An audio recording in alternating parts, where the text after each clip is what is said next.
আবু হুরাইরা রাজিয়াল্লাহু তাআলা আনহু ও এক জিনের গল্প। আবু হুরাইরা রাজিয়াল্লাহু আনহু থেকে বর্ণিত, তিনি বলেন, এক রমজান মাসে রাসূলুল্লাহ সাল্লাল্লাহু আলাইহি ওয়াসাল্লাম আমাকে জাকাতের সম্পদ রক্ষা করার দায়িত্ব দিলেন। দেখলাম কোন এক আগন্তুক এসে খাদ্যের মধ্যে হাত দিয়ে কিছু নিতে যাচ্ছে। আমি তাকে ধরে ফেললাম আর বললাম, আল্লাহর কসম, আমি অবশ্যই তোমাকে রাসূলুল্লাহ সাল্লাল্লাহু আলাইহি ওয়াসাল্লামের কাছে নিয়ে যাব। সে বলল, আমি খুবই দরিদ্র মানুষ, আমার পরিবার আছে, আমার অভাব মারাত্মক। আবু হুরাইরা রাদিয়াল্লাহু তাআলা আনহু বললেন, আমি তাকে ছেড়ে দিলাম। সকালবেলা যখন রাসূলুল্লাহ সাল্লাল্লাহু আলাইহি ওয়াসাল্লাম এর কাছে আসলাম, তখন তিনি বললেন, কি আবু হুরায়রা, গত রাতের আসামির খবর কি? আমি বললাম, হে আল্লাহর রাসূল, সে তার প্রচণ্ড অভাবের কথা আমার কাছে বলেছে। আমি তার ওপর দয়া করে তাকে ছেড়ে দিয়েছি। রাসূলুল্লাহ সাল্লাল্লাহু আলাইহি ওয়াসাল্লাম বলেন, অবশ্যই সে তোমাকে মিথ্যে বলেছে। দেখবে সে আবার আসবে। আমি এ কথায় বুঝে নিলাম সে আবার আসবেই, কারণ রাসূলুল্লাহ সাল্লাল্লাহু আলাইহি ওয়াসাল্লাম বলেছেন সে আবার আসবে। আমি অপেক্ষায় থাকলাম। সে পরের রাতে আবার এসে খাবারের মধ্যে হাত দিয়ে খুঁজতে লাগলো। আমি তাকে ধরে ফেললাম আর বললাম, আল্লাহর কসম, আমি অবশ্যই তোমাকে রাসূলুল্লাহ সাল্লাল্লাহু আলাইহি সাল্লামের কাছে নিয়ে যাব। সে বলল, আমাকে ছেড়ে দাও, আমি খুবই অসহায়, আমার পরিবার আছে, আমি আর আসব না। আমি এবারও তার উপর দয়া করে তাকে ছেড়ে দিলাম। সকালবেলা যখন রাসূলুল্লাহ সাল্লাল্লাহু আলাইহি ওয়াসাল্লামের কাছে আসলাম, তিনি বললেন, কি আবু হুরায়রা, গত রাতে তোমার আসামি কি করেছে? আমি বললাম, হে আল্লাহর রাসূল, সে তার চরম অভাবের কথা আমার কাছে বলেছে, তার পরিবার আছে, আমি তার উপর দয়া করে তাকে ছেড়ে দিয়েছি। রাসূলুল্লাহ সাল্লাল্লাহু আলাইহি ওয়াসাল্লাম বললেন, অবশ্যই সে তোমাকে মিথ্যে বলেছে, দেখো সে আবার আসবে। তৃতীয় দিন আমি অপেক্ষায় থাকলাম। সে আবার এসে খাবারের মধ্যে হাত ঢুকিয়ে খুঁজতে লাগলো।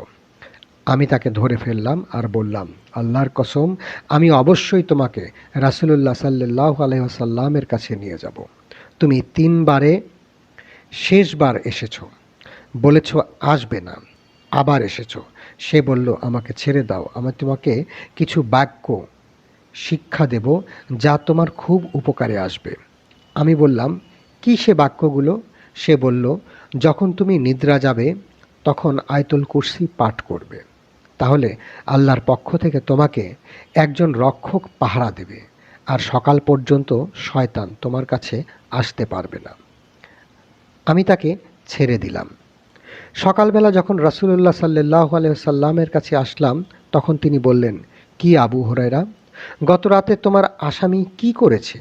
আমি বললাম, ইয়া রাসূলুল্লাহ, সে আমাকে কিছু উপকারী বাক্য শিক্ষা দিয়েছে, আমি তাকে ছেড়ে দিয়েছি। রাসূলুল্লাহ সাল্লাল্লাহু আলাইহি ওয়াসাল্লাম জিজ্ঞেস করলেন, তোমাকে সে কি শিক্ষা দিয়েছে? আমি বললাম, সে বলেছে, যখন তুমি নিদ্রা যাবে তখন আয়াতুল কুরসি পাঠ করবে, তাহলে আল্লাহর পক্ষ থেকে তোমাকে একজন রক্ষক পাহারা দেবে, আর সকাল পর্যন্ত শয়তান তোমার কাছে আসতে পারবে না। আর সাহাবায়ে কেরাম এ সকল শিক্ষণীয় বিষয়ে খুব আগ্রহী ছিলেন। রাসূলুল্লাহ সাল্লাল্লাহু আলাইহি সাল্লাম বললেন, সে তোমাকে সত্য বলেছে, যদিও সে মিথ্যাবাদী। সে আবু হুরায়রা, হে আবু হুরায়রা, গত ৩ রাত যার সাথে কথা বলেছ, তুমি কি জানো সে কে? আবু হুরায়রা বলল, না, আমি জানি না। রাসূলুল্লাহ সাল্লাল্লাহু আলাইহি ওয়াসাল্লাম বললেন, সে হলো শয়তান। আবু হুরায়রা রাদিয়াল্লাহু ছিলেন একজন বিশ্বস্ত আমানতদার সাহাবী। আবু হুরায়রা রাদিয়াল্লাহু তাআলা আনহু দায়িত্ব পালনে একাগ্রতা ও আন্তরিকতার প্রমাণ দিলেন। তিনি রাতেও না ঘুমিয়ে জাকাতের সম্পদ পাহারা দিয়েছেন। রাসূলুল্লাহ সাল্লাল্লাহু আলাইহি ওয়াসাল্লাম এর একটি মোজেজা যে তিনি ঘটনাস্থলে উপস্থিত না থেকেও আবু হুরায়রার কাছে বর্ণনা শুনেই বুঝতে পেরেছেন শয়তানের আগমনের বিষয়টি। দরিদ্র অসহায় পরিবারের বোঝা বাহকদের প্রতি সাহাবায়ে কেরামের দয়া ও রাসূলুল্লাহ সাল্লাল্লাহু আলাইহি ওয়াসাল্লামের দয়াকে স্বীকৃতি দিলেন। তিনি আবু হুরায়রাকে বললেন, তিনি আবু হুরায়রা রাদিয়াল্লাহু আনহুকে বললেন না, তাকে কেন ছেড়ে দিলে, কেন দয়া দেখালে? সাহাবায়ে কেরামের কাছে ইলম বা বিদ্যার মূল্য কতখানি যে ছিল, অপরাধী শয়তান যখন তাকে কিছু শিখাতে চাইল তখন তা শিখে নিলেও তার মূল্যায়ন তাকে ছেড়েও দিলেন। খারাপ এবং অসৎ মানুষ ও জিন শয়তান যদি ভালো কোনো কিছু শিক্ষা দেয় তা শিখতে কোনো দোষ নেই। তবে কথা হলো তার ষড়যন্ত্র ও অপকারিতা সম্পর্কে সচেতন থাকতে হবে। যেমন রাসূলুল্লাহ সাল্লাল্লাহু আলাইহি ওয়াসাল্লাম বললেন, সে তোমাকে সত্য বলেছে তবে সে মিথ্যুক। এই বিষয়টিকে শিক্ষার একটি মূল নীতি হিসেবে গ্রহণ করা যায়। জিন শয়তান মানুষের খাবারে হাত দেয়, তা থেকে গ্রহণ করে ও নষ্ট করে। আয়াতুল কুরসি একটি মস্ত বড় সুরক্ষা।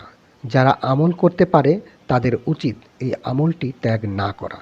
রাতে নিদ্রার পূর্বে এটি পাঠ করলে পাঠকারী সকল প্রকার অনিষ্টতা থেকে মুক্ত থাকবে ও জিন শয়তান কোনো কিছু তার উপর চড়াও হতে পারবে না। আয়াতুল কুরসি হলো সূরা আল বাকারার 255 নম্বর এই আয়াত। অর্থ, আল্লাহ তিনি ছাড়া কোনো ইলাহা নেই, তিনি চিরঞ্জীবী সুপ্রতিষ্ঠিত ধারক, তাকে তন্দ্রা ও নিদ্রা স্পর্শ করে না, তার জন্যই আসমানসমূহে যা রয়েছে তা এবং জমিনে যা আছে তা। কে সে যে তার নিকট সুপারিশ করবে তার অনুমতি ছাড়া? তিনি জানেন যা আছে তাদের সামনে এবং যা আছে তাদের পেছনে, আর তারা তার জ্ঞানের সামান্য পরিমাণও আয়ত্ত করতে পারে না, তবে তিনি যা চান তা ছাড়া। তার কুরসি আসমানসমূহ ও জমিন পরিব্যাপ্ত করে আছে এবং এই দুটোর সংরক্ষণ তার জন্য বোঝা হয় না, আর তিনি সুউচ্চ মহান। মূসা আলাইহিস সালামের সাথে এক কসাইয়ের জান্নাতি হওয়ার কাহিনী। একদা মূসা আলাইহিস সালাম আল্লাহ তাআলার কাছে মোনাজাত করে বললেন, হে আল্লাহ, জান্নাতে আমার সঙ্গী কে হবে? দুনিয়াতে তার সাথে আমার সাক্ষাৎ করিয়ে দিন। তখন জিবরিল আলাইহিস সালাম আগমন করলেন এবং বললেন, হে মূসা, অমুক এলাকার অমুক কসাই ব্যক্তি হবে তোমার জান্নাতের সঙ্গী। একথা শুনে মূসা আলাইহিস সালাম কিছুটা বিস্মিত হলেন, এই ভেবে যে তার মতো নবীর জান্নাতের সঙ্গী হবেন সাধারণ একজন কসাই। তার জানার আগ্রহ হলো যে কসাই লোকটি কি এমন আমল করে যার বদৌলতে জান্নাতে সে নবীর পাশাপাশি অবস্থানে থাকার মর্যাদা লাভ করবে। মূসা আলাইহিস সালাম ঠিকানা মোতাবেক উক্ত কসাইয়ের সাথে দেখা করার জন্য তার দোকানে গেলেন। যুবক বয়সী একজনকে গোশত বিক্রিতে মগ্ন অবস্থায় দেখতে পেলেন। মূসা আলাইহিস সালাম গম্ভীর মনোযোগ দিয়ে লোকটির কার্যক্রম লক্ষ্য করতে লাগলেন, কিন্তু এমন কোনো বিশেষ আমল তার চোখে পড়ল না যার বদৌলতে লোকটি নবীর সাথে জান্নাতে প্রবেশের মর্যাদা লাভ করতে পারে। যখন সন্ধ্যা নেমে এলো তখন কসাই ব্যক্তি গোশতের একটি থলে নিয়ে বাড়ির দিকে রওনা হলো। মূসা আলাইহিস সালাম নিজেও উক্ত কসাইয়ের পিছু নিলেন। নিজের পরিচয় গোপন করে তার বাড়ির মেহমান হবার আবেদন করলেন। কসাই লোকটিও রাজি হয়ে গেল। কসাই বাড়িতে পৌঁছে নিজ হাতে খাবার তৈরি করলো। তারপর ঝুলন্ত একটি ঝুড়ি নামালো, যাতে একটি বৃদ্ধা ছিল। বৃদ্ধাকে ভালো করে গোসল করালো, তারপর তাকে নিজ হাতে খানা খাওয়ালো। খানা শেষ হলে বৃদ্ধাকে আবার আগের স্থানে রেখে দিল। মূসা আলাইহিস সালাম লক্ষ্য করলেন উক্ত বৃদ্ধা বিড়বিড় করে কি যেন বলছে। বয়সের ভারে নুজ্জু উক্ত বৃদ্ধার মুখে জড়তার কারণে তার অস্পষ্ট সেসব কথা পরিষ্কারভাবে বোঝা যাচ্ছিল না। এরপর কসাই ব্যক্তি মূসা আলাইহিস সালামকে মেহমানদারি করালেন, তার সামনে খানা পেশ করলেন। খানা শুরু করার আগে মুসা আলাইহিস সালাম জিজ্ঞাসা করলেন, এই বৃদ্ধা কে? কসাই লোকটি জবাব দিল, আমার মা, আমি তার খিদমত করি। মুসা আলাইহিস সালাম জিজ্ঞাসা করলেন, একটু আগে তোমার মা নিজের ভাষায় বিড়বিড় করে কি বলছিল?